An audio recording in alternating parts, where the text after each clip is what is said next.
Hi friends, ఇవాళైతే మాకు వర్షం అయితే ఇలాగ లేదండి, చాలా ఎక్కువ పడుతుంది. చాలా బాగుందన్నమాట వెదర్ అయితే. మాత్రం మా పిల్లలైతే వేడివేడిగా తినాలి ఉందని అన్నారు. అయితే బజ్జీలు వేసానండి.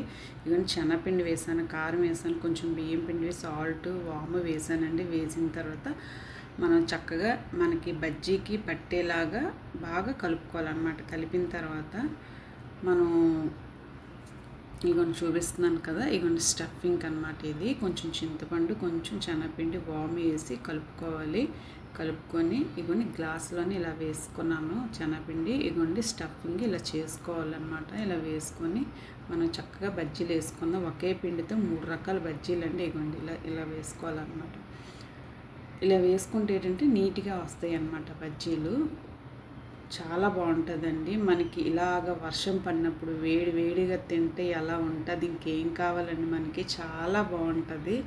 ఇలా బజ్జీలు మనం బయటని తెచ్చుకునే కన్నా ఇలాగ అప్పుడప్పుడు ఇలా వేసుకుంటేనే బాగుంటుందండి.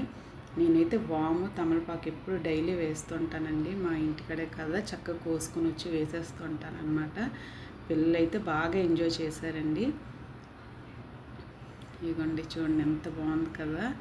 ఇలా స్టఫింగ్ చేసుకొని మనకి 15 మినిట్స్లో ఇవన్నీ మనకి రెడీ అయిపోతాయండి. మనం కరెక్ట్గా చేసుకోవాలి. 15 నిమిషాలు ఇవన్నీ నాకైతే కంప్లీట్ అయిపోయిందండి. పిల్లలైతే బాగా ఎంజాయ్ చేశారనమాట.